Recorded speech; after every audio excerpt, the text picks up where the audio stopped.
YouTube पर ढेरों video चल रहे हैं कि कट ऑफ 90 जाएगा कि 100 जाएगा कि 150 जाएगा। यहाँ तक कि कहने सुनने में आया है कि पेपर लीक हो गया और ऐसी ही भ्रमित करने वाली जानकारियाँ आपको लगातार भ्रमित कर रही हैं। एनपीसी गुरुकुल आपके लिए सबसे सटीक जानकारी लेकर के आया है। नमस्कार साथियों, जय श्री राम, राम राम। आपके लिए सबसे बेहतर न्यूज़ लेकर के आए हैं, यानी जो ऑथेंटिक है, जो पूरी तरीके से विशेषज्ञों द्वारा जांची गई है। तो आज हम बात करने वाले हैं यहाँ पर कि शिफ्ट 1 और शिफ्ट 2 का 17 तारीख का पेपर कैसा रहा, क्या उसकी कट ऑफ हो सकती है। पूरे तथ्यों के साथ आपके सामने उपस्थित हुए हैं। वीडियो में अंत तक बने रहेंगे तो मुझे उम्मीद है आपके मन में जो भी द्वंद्व है वो समाप्त हो जाएगा। हम बात कर रहे हैं कि कट ऑफ, पहले तो ये जान लीजिए कि कट ऑफ इतनी ज़्यादा नहीं जा रही है जिस प्रकार का क्लेम किया जा रहा है। कुछ विद्यार्थी अभ्यर्थी यहाँ तक कह रहे हैं कि हमारे 140 प्लस क्वेश्चन सही हैं। अबे 140 प्लस घंटा सही होंगे? 140, 130 से ज़्यादा बच्चा देख नहीं पाया क्वेश्चन। 150 क्वेश्चन बहुत ही रेयर बच्चों ने ऑब्जर्व करे हैं जिनकी नज़र में भी आए हों।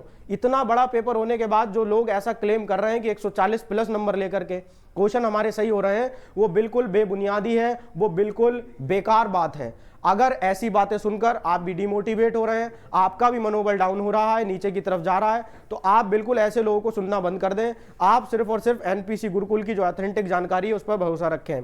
किसी प्रकार का आपके सामने कोई भी आपका मित्र आकर के कहता है मेरे 140 से ज़्यादा प्रश्न सही हैं, तो जूता निकालिए और उसके मुंह पे मारिए, और एक बार नहीं बार बार मारिए, क्योंकि यहाँ पर पेपर इतना बड़ा और लेंदी था। पेपर को डिज़ाइन ऐसे किया गया था कि 150 क्वेश्चन छूना बहुत ही रेयर बात है। कहीं 20 लाख में कोई एक बच्चा ऐसा ढूंढ के मिलेगा जो 150 क्वेश्चन देख करके अच्छे से करके आया हो, क्योंकि पेपर को डिज़ाइन ही ऐसे किया गया था। अब बात करते हैं कि किस प्रकार की बातें हैं। ये पेपर की जो कट ऑफ नीचे जाने की जो संभावनाएं बन रही हैं वो बहुत ही प्रबल है, यानी पेपर की कट ऑफ बहुत ज़्यादा नहीं जाएगी। कम ही कट ऑफ रहने की या एवरेज कट ऑफ रहने की जो संभावना है वो इसलिए सही है क्योंकि हमारे पास कुछ बिंदु ऐसे हैं जिनसे आप भी सहमत होंगे। अगर आप सहमत होते हैं तो वीडियो को लाइक करिएगा और ज़्यादा से ज़्यादा दोस्तों के साथ शेयर करें। चैनल पे नए हैं सब्सक्राइब कर लें, क्योंकि ऐसी जानकारी अब आपको मिलती रहेगी। सबसे पहला बिंदु साथियों जिस पर विचार करना बहुत ही जरूरी है वो है पेपर लेंदी था। हमने जब अपने अभ्यर्थियों से बात की, क्योंकि एनपीसी गुरुकुल ऑफलाइन और ऑनलाइन दोनों ही तरीके की परीक्षा की तैयारी कराता है, तो अभ्यर्थियों का कहना था कि पेपर वाकई बहुत लेंदी था। यहाँ पर 4 से 5 प्रश्न ऐसे थे जिसमें मोटा पैराग्राफ था, और वो मोटा पैराग्राफ इस तरीके से था कि पढ़ करके सीधे निष्कर्ष पे पहुंचना नामुमकिन जैसी बात लगी। हाँ, हिंदी की बात करें तो वहां पर हिंदी पढ़ करके उसके आंसर देना कुछ आसान लगा, लेकिन मानसिक अभिरुचि जिसने पूरी तरीके से हिला दिया वही हमारा दूसरा बिंदु है। मानसिक अभिरुचि जिसके अमूमन बहुत ज्यादा प्रश्न होते नहीं थे साथियों, लेकिन इस बार उसको इतने बड़े पैमाने पर उजागर किया गया, और पैमाना ही बड़ा नहीं था, उसमें जो पैमाने में जो भरा हुआ लिक्विड था वो भी बहुत बड़े दर्जे का था। यानी कोई भी जो सवाल था वो इस तरीके से तो नहीं था कि सीधे सीधे पहुंचे। एक तो पहले आप 7-8 पॉइंट में बच्चे को बात कराते हैं किसी भी विषय पर, उसके बाद आपके प्रश्न यूं नहीं होते हैं कि ऐसा था तो कैसा था, इसका क्या होगा। आप उसको चारों ऑप्शन ठीक दिखाते हैं, चारों विकल्प सही दिखाते हैं, आप निष्कर्ष पे ले आते हैं। 5-5 प्रश्न एक ही पैराग्राफ के निष्कर्ष पर होंगे तो भला क्या ये टाइम कंज्यूम नहीं करेंगे? क्या ये पेपर लेंदी नहीं बनाएगा? आप अगर समझदार हैं, आप फील करते हैं यही बात जो इस समय एनपीसी गुरुकुल फील कर रहा है, अभ्यर्थी जो बड़े पैमाने पर फील कर रहे हैं, तो आप कमेंट बॉक्स में लिख सकते हैं। तीसरी बात, पेपर का पैटर्न। अबे पेपर डिजाइन किया था या गाय भैंस को चरी डाल दी थी? कहीं इधर से पड़ा है, भूसा मिला दिया है, कभी कोई सा सेक्शन लेकर के आ गए। सेक्शन विभाजन भी तो किया जा सकता था। आप मार्केट में जाते हैं, बहुत प्रकार की पुस्तकें जिनसे आपने तैयारी की या ऑनलाइन टेस्ट दे रहे थे, तो वहां पर सेक्शन चेंज हो जाता था। सेक्शन चेंज होते ही आपको पता चलता था कि भाई अब मेरा मन हिंदी की तरह बनना चाहिए, मेरे दिमाग को अब मैथ पे काम करना चाहिए, मेरे दिमाग को अब रीजनिंग पे काम करना चाहिए। लेकिन जब आप पेपर में पहुंचते हैं तो ऐसी कोई व्यवस्था वहां पर नहीं रखी गई, कोई दस्तरखान नहीं बिछाया गया, ना ही कोई मस्त जो है वहां पर व्यंजन रखे हुए थे। पेपर को ऐसे रखा गया जैसे सानी बनाई गई हो। गांव वाले विद्यार्थी हमारे समझ सकते हैं सानी क्या होती है, गाय भैंस को खिलाया जाने वाला भोजन। तो इस तरीके के पेपर को हौच पौच कर दिया है कि 4 प्रश्न किसी के, 5 प्रश्न किसी के, इस इतनी बुरी तरीके से पेपर को रखा गया ताकि 150 प्रश्न करना तो छोड़िए, आपकी नजर में आना ही, 150 प्रश्न करने की बात तो बहुत दूर है, 150 प्रश्न आप छू करके चले आए हो 2 घंटे में तो यह बड़ी बात हो जाती है। अब यहां पर कोई अगर अभ्यर्थी, आपका कोई मित्र या मेरा कोई अभ्यर्थी जिसको मैं सुनता हूं देखता हूं, वो ये दावा कर देते कि मेरे 140% ठीक है, तो मैंने आपसे जैसा शुरू में भी कहा, अगर आपके पैर में चप्पल या जूता है तो आप मारना शुरू कर दें बिना सोचे समझे। हालांकि उसके बाद भागने का भी अपना इंतजाम कर लें, यो ना हो कि वो आपको ही रेल दे। आगे चल रहे हैं, चौथा बिंदु है टाइम मैनेजमेंट। टाइम मैनेजमेंट पर बहुत सारे अभ्यर्थियों को रोष है, उनमें रोष की भावना है, गुस्सा दिखाई दिया।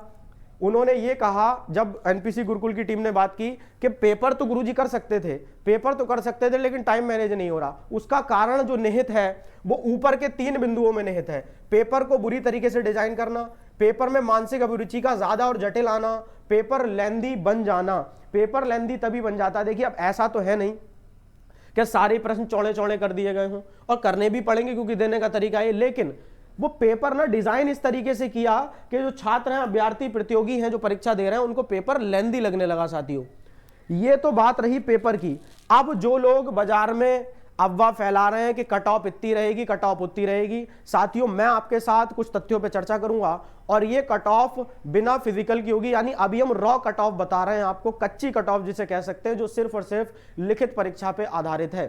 ठीक है जी। तो यहां आप देखें, एनपीसी गुरुकुल की टीम ने जब यहां यूट्यूब पर एक सर्वे किया, तो सर्वे में ये सामने आया कि 17 तारीख की पहली शिफ्ट, 17 तारीख की जो पहली शिफ्ट थी, उसका पेपर देने वाले कहते हैं कि 110 प्लस क्वेश्चन सही करने वालों की संख्या 19% रही, जबकि 105 प्लस सही करने वालों की संख्या 11%, और 100 प्लस क्वेश्चन मेरे सही हैं गुरुजी ऐसा कहने वालों की संख्या 15% है। हालांकि बहुतायत में अगर आप देखें तो बच्चों ने यह कहा या तो 90 प्लस या 90 से कम क्वेश्चन हम कर पाए। इनकी अगर मिलावट करते हैं, इनको मिला लेते हैं, तो लगभग 55% छात्र ऐसे दिखाई दिए।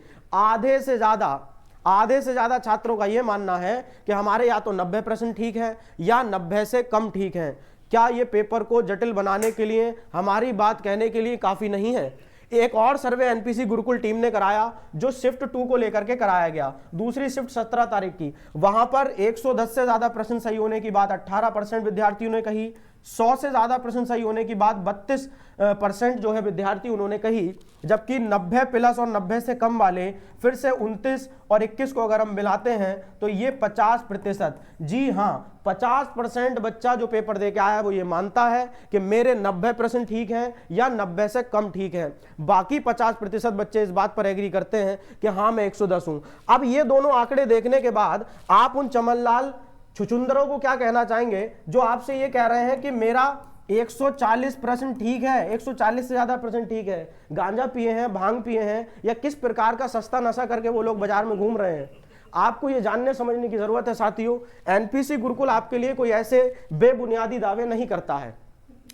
अब बात करते हैं संभावित कट ऑफ क्या रह सकती है। तो अब तक जो हमारे विशेषज्ञ लेकर के आए हैं, जनरल की अगर हम बात करें तो 100 से 105% जिसके ठीक है, ये मतलब हद कट ऑफ है। आप कहें कि 120 या 130% ठीक हो जाएंगे तो ये पूरी तरीके से बेबुनियादी बात रहेगी। ओबीसी से जो छात्र हैं वो ये ध्यान दें कि 95 से 100 प्रश्न अगर उन्होंने किए हैं, ठीक किए हैं, ठीक की बात कर रहा हूं, किए की बात नहीं कर रहा भाई। जो तुक्का मार का आया वो तो 150 भी करके आया तो कोई बड़ी बात है? ओएमआर में सांप बना दो, एबीसीडी एबीसीडी एबीसीडी एबीसीडी, सांप बना के चले आइए 150 प्रश्न करके, गुरुजी हमारा हो जाएगा। नहीं, मैं साथियों सही प्रश्नों की बात कर रहा हूं। अगर इतने प्रश्न आपके ठीक हैं तो आप ये मान लें कि आप अपनी रनिंग की तैयारी शुरू कर सकते हैं। मैं पहले भी कह रहा था, मैं ऑफलाइन विद्यार्थियों को भी कह रहा था, अभ्यर्थियों को भी, कि यहां पर कोई 100 या 200 मीटर की फर्राटा नहीं है कि आप रेडबुल खरीद के लाए, रेडबुल आपने पी और फर्राटा मार दी। ये जो दौड़ होने वाली है थोड़ी ज्यादा रहती है, तो इसके लिए स्टेमिना अगर आपको बनाना है, तो अगर आप इतने नंबर पे फंस रहे हैं या 1-2 नंबर इससे कम भी है क्वेश्चन का आपका, तो आप दौड़ की, अपने फिजिकल की तैयारी शुरू कर सकते हैं। सुबह शाम दौड़िए, और अगर अच्छी एफिशिएंसी लाना चाहते हैं तो दोपहर में दौड़िए 11-12 बजे के समय अगर मुमकिन है। ईडब्ल्यूएस की बात करें तो यहां पर 95 से 100 प्रश्न फिर से ठीक। एससी की बात करें तो 80 से 85, और एसटी की बात करें तो 80 से 83 प्रश्न लगभग आपके सही हैं। तो आप मान लें कि कहीं ना कहीं आप गुंजाइश रखते हैं कि आप भी फिजिकल के लिए बुलाए जाएंगे, आपका भी डीबी होगा। अब बात करते हैं फीमेल कट ऑफ। बहुत ज्यादा जो फीमेल अभ्यर्थी हैं उनका कहना था बच्चियों का कहना था कि सर जी आप जो कट ऑफ बताते हैं उसमें फीमेल का थोड़ा अलग सेक्शन करके बताइए, क्योंकि फीमेल का तो कम ही जाता होगा गुरुजी। हाँ, आपकी बात से मैं इत्तेफाक रखता हूं, इसीलिए आपके लिए ये डेटा लेकर के आए हैं। जनरल की फीमेल की कट ऑफ यहाँ पर 78 से 83 क्वेश्चन अगर आपके सही है करीबन, मुझे इसको 85 कर देना चाहिए तो ज्यादा बेहतर बात रहेगी साथी। अगर हम ओबीसी की बात करें तो यहां पे 80 से 85 बिल्कुल आपके अगर प्रश्न ठीक हैं तो आप मान के चलिए कि फीमेल कैटेगरी में आपका सिलेक्शन सुनिश्चित है। यहां जबकि हम बात करें तो थोड़ा सा कम हो जाएगा एससी में, यानी 75 से 80 प्रश्न आपके ठीक हैं, तो आप यहां मान लीजिए फीमेल की कट ऑफ मतलब कि लगभग 99.9% बिल्कुल ठीक है। आप मान के चलिए इतने पर ही आप अंदर हैं, आपको वर्दी मिलना तय है। अब गांव में, अपने शहर में, अपने पिंड वेचे रौला पै दे कि मैनू वर्दी मिल गई से, अगर आपका इतना नंबर आ रखा है साथियों। तो ये डेटा के साथ हम आपके साथ उपस्थित हुए। मुझे लगता है वीडियो आपको पसंद आया है। ये कुछ डेटा एनालिसिस है एनपीसी गुरुकुल की तरफ से, कोई भी बात बेबुनियाद नहीं है और सारी चीजें पूरी तरीके से चेक करने के बाद ही बनाई गई हैं। आप अगर वीडियो में यहां तक चले आए हैं, वीडियो आपको पसंद आया है, लाइक करें, शेयर करें, नए हैं चैनल को सब्सक्राइब करें, क्योंकि इधर उधर की बातों से ज्यादा हम आपको ऑथेंटिक न्यूज देने में भरोसा रखते हैं।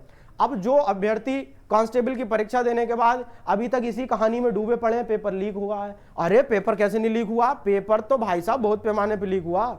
अभी आपके पास 2-3 ऐसे छुचुंदर, ऐसे चूहे भी आपके पास आएंगे जो आपको ये पक्का कहेंगे कि भाई तू चिंता मत कर, अब पेपर दोबारा होगा।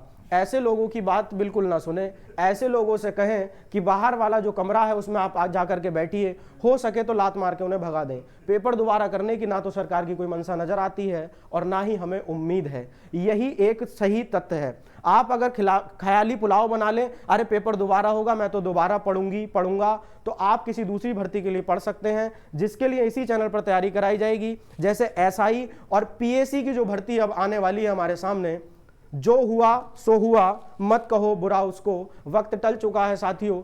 आपको चाहिए कि आप चैनल पे बने रहें और एसआई और पीएसी की तैयारी आज ही से शुरू करें। अब परिणाम आपके बस में नहीं है, आपके बस में ओएमआर के गोले भरना था, आप गोले भर के आ चुके। अब आप चीखिए, चिल्लाइए, छत से 3 बार कूद जाइए, कोई फर्क नहीं पड़ेगा किसी को। तो आप उसका इंतजार करिए और अभी क्या कर सकते हैं, आप एसआई और पीएससी की तैयारी करना शुरू कर सकते हैं, जिसके लिए पूरा डेडिकेटेड कोर्स इसी चैनल पर आपको कराया जाएगा। आपको वीडियो पसंद आई है, आप यहां तक चले आए हैं, उसके लिए बहुत बहुत धन्यवाद। जय हिंद, जय भारत।